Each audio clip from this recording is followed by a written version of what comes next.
What's up, everybody? So Hard Deconstruction. You can find us on Tumblr, Twitter, Facebook, as well as Instagram with your host Comp. And Health and Safety Inspector. today's film is Wild Zero, 1999. Wild Zero, 1999. Only legendary Japanese garage rock band Guitar Wolf can stand between a race of aliens from destroying the Earth with an army of zombies. Directed by Tetsuro Takeuchi, starring Guitar Wolf, Drum Wolf, Bass Wolf, Masashi Endo as Ace. Man, you know what's funny? I'm trying to read the names off. Masashi, it looks like. I'm trying to read the names off of IMDb but since it's like the mobile version, the Japanese names are so long that they cut off the names.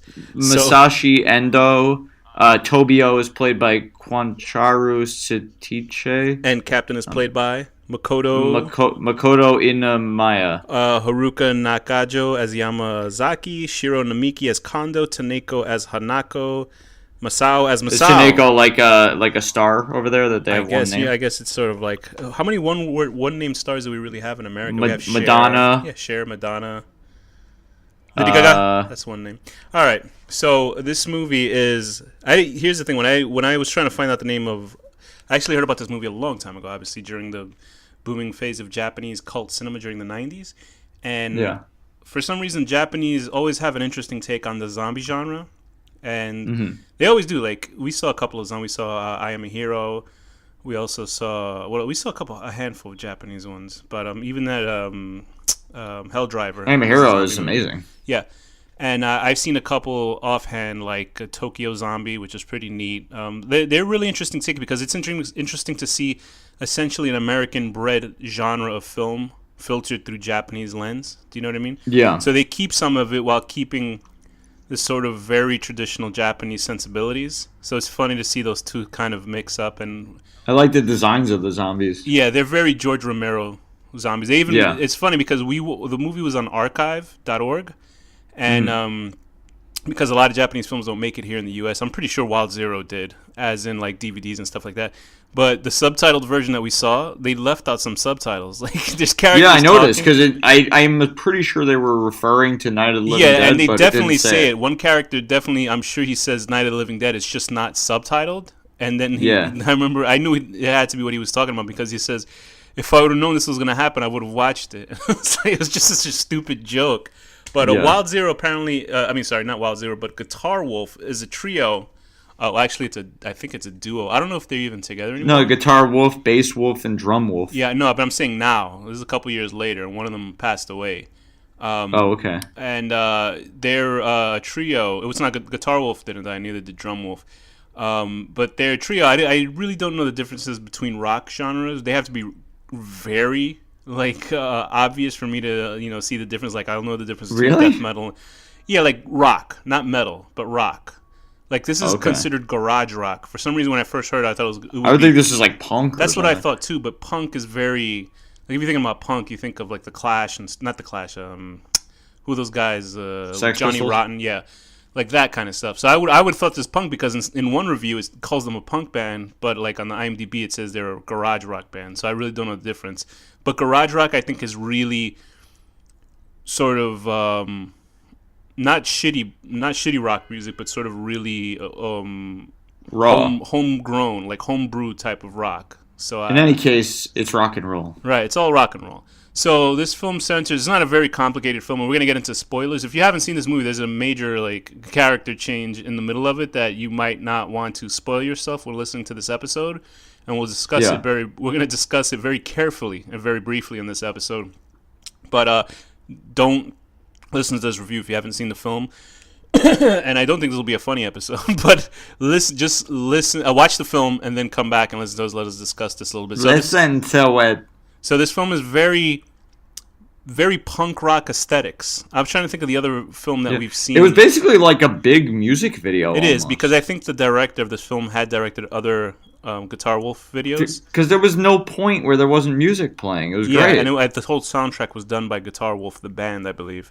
which is pretty Okay. cool because it does feel like scene after scene is just like a music video, like and the director just didn't know how to translate from one scene to, and I'm not saying it as a bad thing. It was just a bit jarring because scenes will just Yeah, it was like cut up scenes of like, oh, now we're at this bar. right. It almost seems like they filmed a lot of stuff, and then when they went to the editing room, they were like, "Oh shit, we don't have a scene of them getting into the car," because there's like scenes where there's a bickering couple out the film. There's actually a trio of people. The bickering couple. I'm not gonna go by names because it's just annoying. Besides Ace and Toby are the only characters I really know in the guitar band, Guitar Wolf band. Hanoko and Toshi, I think. And they're like bickering, and Hondo, and Guitar Wolf says, "Get in the car," and it just fades to black. It cuts to black. Or no, fades to black. Then it goes back to them already in the car, and I'm like, why did you not just, you didn't need to fade to black. It's almost like they forgot to shoot whatever else was intended. It's almost like, I think this is very, very rock and roll editing. Right. I believe this is the second movie the guy ever did. I think he's only working on a third one by now, but I think he mostly was a music video director because I looked up, what the director's been doing since this film, and it was like the cover of a Guitar Wolf DVD that had all their music videos, and it's a great cover. Like it's just a guy like flipping upside down on a motorcycle. I guess it's Guitar Wolf himself. I'm about to look at it. Yeah, it's a great, like really dynamic looking cover, very punk aesthetics. Oh yeah, and just like the film is very punk aesthetics, and like I was saying, like Takashi Miike's older films have a very punk pastiche to them, and I know we saw a couple of other horror films that have that sort of crazy editing, but it doesn't feel like it's shitty. It feels just like B level, but there's something but off like about a good B level. Right. It has the fun quirkiness of like an Evil Dead, but there's something a little bit more edgy to it. And what's weird about it is it's got like such a generic plot, right? But yet I enjoy it. Like it's basically like Creepshow. There's a fucking meteor like every horror movie, right? And there's aliens or something, and there's zombies. It very much is. When I was talking to Danny about this, he was like, "Yeah, it's like a Japanese version of A Night of the Creeps," and I was like, "Yeah, that's right," because it first starts out with a couple of these golden saucers just flying. But somehow it's just like so fun because you just have like this fucking dorky ace dude with his hair like constantly looking at himself, and it's just like so silly. And, because the main guy is the Guitar Wolf is awesome. The main guy Ace is this rockabilly. They have pompadours in Japan. I don't know if this guy has it's not a pompadour because pompadours are that really sort of strict sort of hairstyle that's like really 1950s. But he's got something. This guy has like a rockabilly type of look to him, and that's the aesthetic that Guitar Wolf has. I know nothing about Guitar Wolf. I don't know anything really about the rockabilly scene. But that, just by looking at him, the denim jeans, the leather jacket, the sort of 50 greaser sort of look, I believe is rockabilly. And, they're all, I don't think he's right. Probably offending people left and right. He's not right. He's not driving a motorcycle. It's sort of like like a moped or something like that. Well, I think that's part of the joke. Yeah, I think that's what it is. Because he's like I don't even know such a dork. I don't even know what his point is to meet the captain guy in the beginning of the film. Like he just busts into the he wanted club, to play. Oh, he wanted to be better than Guitar in the band Wolf. or something. I think he wanted to be a better performer than Guitar Wolf. He doesn't actually play any instruments in the film itself. But anyway, so film starts out with these flying saucers. All this crap is going on. Guitar Wolf plays their show. This is very much like it's very nonsensical. I kind of like. I would like to see. I always like movies like this where a band is pretty much. It's just a cheap attempt for a rock band to have a movie like a little cult film. It would be nice to see that. Like it would have been nice to see Rage Against the Machine do a zombie film. But meanwhile, they probably just there's like a political riot. They just yell at police officers while the zombies are attacking. But this is that sort of thing. Like when you actually see a band that you like in a film, it's really interesting. I remember seeing like Idle Hands, and it has like one of the greatest cameos ever by The Offspring. It's incredible, the cameo in that film. Okay. But I don't really remember seeing a lot of rock bands. You could see Nine Inch Nails in there inside of the new season of Twin Peaks, but it's like bizarre. But it's a good episode. I like that part. Everybody was like, "Why are you laying there?" I like because it. It's like he's David Lynch's friend, and he's just singing around and dancing. I thought it was like the most normal Nine Inch Nails song that I've ever heard from them. So I was like expecting. Yo, but could you imagine living in such a town where you have every night like awesome performance? That's true. So anyway, not to shit on the Nine Inch Nails performance, they're very good in the show. Obviously, I just thought they would do something really interesting. But anyway, with this, there's a zombie attack. There's a meteorite. We know that a meteorite has hit the planet because at the beginning of the film we see these flares and it crashes into the earth. Actually, what I just thought? We didn't see that happen. I saw. I just mixed up Annihilation with this movie. We didn't actually see a meteorite crash in this movie. We saw it. I just watched Annihilation, and I was like, I realized I just remembered I saw Annihilation, and that's how that movie starts, and I literally just mixed it up with this film. Well, there's like 800 movies. Yeah, with that you do same not exact see a plot. meteorite hit the planet. So the plot is basically copy and paste every horror movie ever. basically But zombies. what's cool led is by the aliens. characters are cool. Like, Yeah, so we have I like main them. characters are obviously the members of Guitar Wolf. There's Ace and Tobio, this random strange girl that Tobio meets at a gas station. saves her at a gas station Yeah. robbery. It was so funny because I remember seeing the spoiler of the film a long time ago. I just remember just fast forward. You know how I fast forward through movies, and I was like, oh, Yeah. and I thought it was really unique. Why do you do that? Because who cares? I thought it was really unique the way they handled it, how that reveal was happened. We'll get into that. Yeah. But I thought it was actually pretty charming and pretty progressive, even back then when I saw Yeah, it. it made me like happy. Yeah, it because was nice. So like, mention it, say a really cool quote, and then move on. Yeah, I Like, know. that was It's cool. It just was like, whatever, man. Love who you want to love. It's that kind of thing, which is pretty neat. We'll get back into that. So there's also this trio of people actually becomes a duo, which is this girl and this guy who has like the craziest. I thought they were phony teeth. Kanoko and whatever Toshi. Hanoko and Toshi, or I don't know the guy's name. I'm forgetting. And the they had a guy's third name, guy who tries to look cool. So he's going insane because of their bickering, and he tries to rob a gas station. With They really are butterfly annoying, knives. but I found it so funny when they were zombies. For some reason, I love when people flip out butterfly knives in movies. Like that was one of my favorite things in Lesson of the Evil. I don't know why I like that. I just like that. Yeah, it reminds me of the 80s like so much, like an It 80s does, gang. actually. There's like videos of YouTube on YouTube of these girls who just play with butterfly knives, and I think it's like the most attractive thing. It's just so cute. I don't know what it is. So I think they're illegal. there's also Captain, who's this Amazing. he's an amazing villain. He's in the movie, but he's not enough in the movie. He's this guy who's wearing the small a woman's sort of flappers wig. It's like one of those sort of if you see He's got like this horrible bowl cut. who wig. played Wednesday Addams? She sort of had that hairstyle. Christina Ricci. Christina Ricci sort of hairstyle in that film. He's got these wonderful tight short shorts. He wears hot pants. It's so good. He's just like this arrogant, I guess, club owner, and I guess Guitar Wolf plays for his club. I guess they must have known each other younger. There's no real Right in the beginning when he gets his finger shot off, Uh-huh. I was like, oh no, like I wanted him to be in the movie, and then when he came back, I was like very happy. Yeah, you Guitar know? Wolf like blows off some random guy's head in the background, and like it doesn't matter. And I liked the graphics for the movie. Like Yeah, they were pretty good. Like for cheap, they're cheap graphics, but they're like serviceable. Like people's heads Yeah. explode, and it doesn't look cheap because a person's head actually disappears, and you see this sort of. when it starts to get silly is when he's throwing the guitar picks. Oh yeah, that's pretty bad. That's like that and looks also like the that. laser eyes. That which- looks like the first effect that they did. what for was the movie. deal with the laser It doesn't eyes? make any Like, sense. It just goes insane. It's just like a movie it's literally a B film. It really is. It's almost no, but a that Z part, film. like I was like, first of all, why is Guitar Wolf hurting the guy that's fighting the flying saucers? The guy zapping him with his eyes. And who was that guy? Why was he laughing? Like The guy with the lasers in his eye. That was Captain. Yeah, I was very confused who he was. No, that was like, what Captain. his He deal- pulled his toupee off.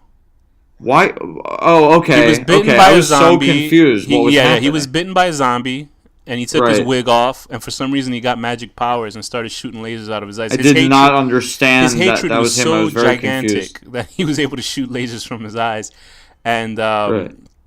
there's also this woman character who's supposed to be like there's a show called what is it called? Oh my god. Oh, the one that's like wants the gold balls inside Yeah, the zombies I or remember something? seeing like when he puts the gold ball inside the zombie's mouth and then pulls it out like he had to take it. I was like, the movie just fuck up. But then I was like, he did it so the lady would help him. She reminds me of this Japanese character. She's sort of like, I guess, a weapons dealer, and she reminds me of this character called Fujiko Mine. If anybody knows animation, there's this show.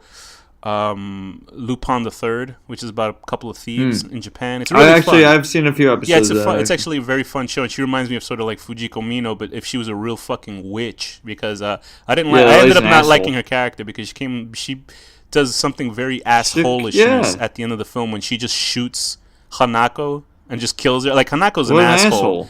Hanako's an asshole too, but she just kills her. Like she just No, point blank Hanako's a shoots her. different kind of asshole. Right, though. right. She's just annoying, She's girlfriend. annoying, But you this know? lady just becomes a fucking asshole at the end of the movie. I'm like, why? And then nothing happens to her. She just sort of exists. Yeah. She walks around. Her clothes get ripped, and I guess I don't understand if that's like a standard of beauty for them in Japan at that time. In the 90s, like a very slim and pale white skin. I think was a very much what people enjoyed in Japan, or men liked.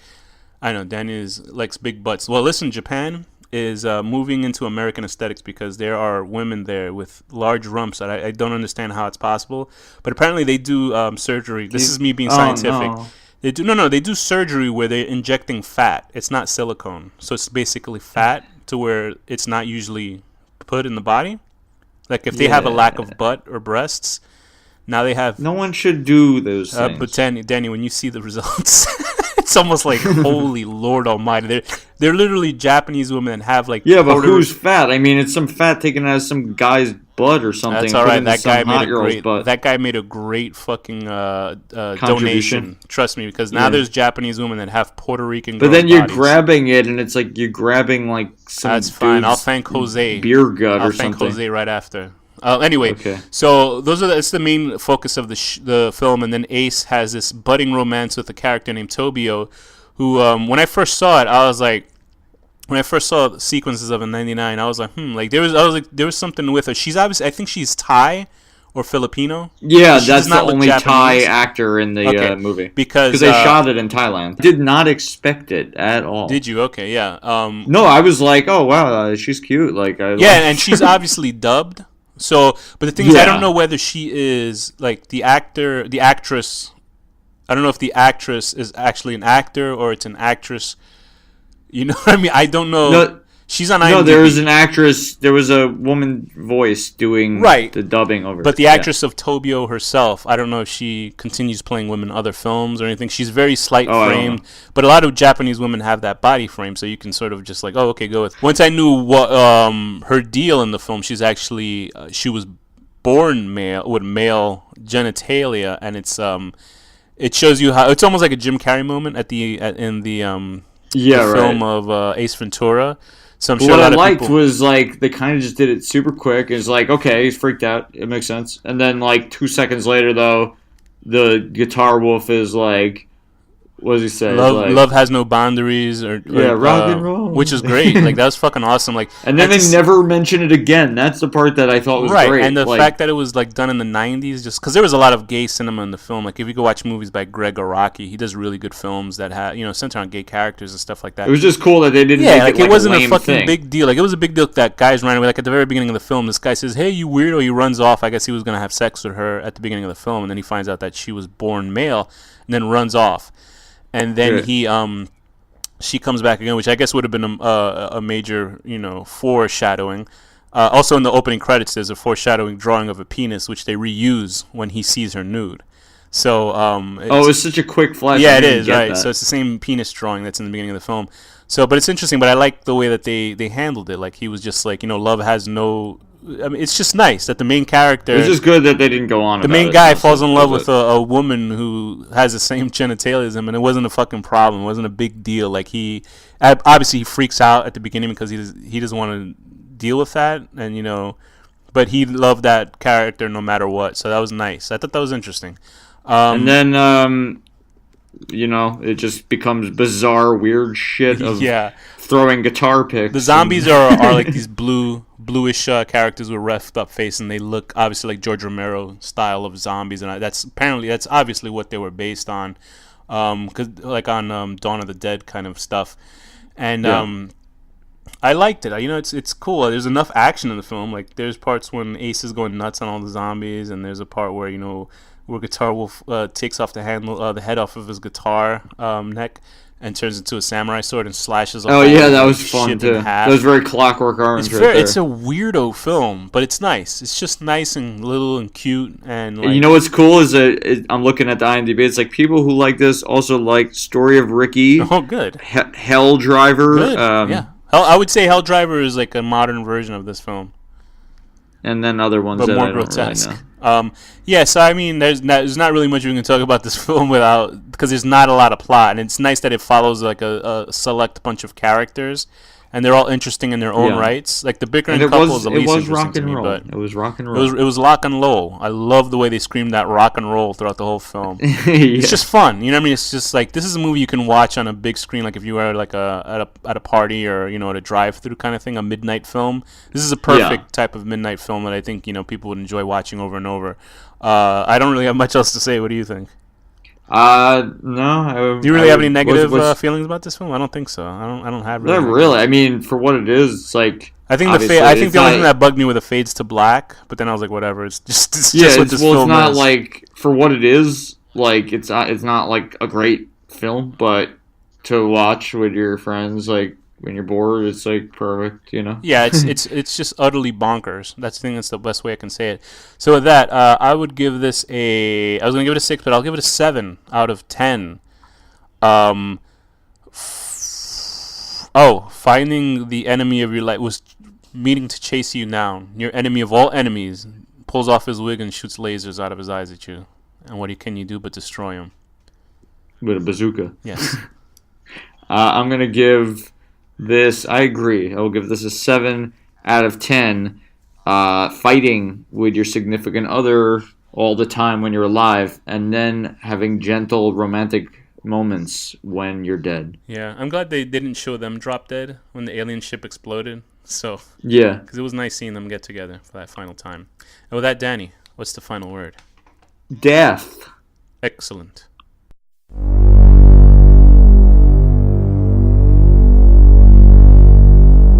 The horror deconstruction.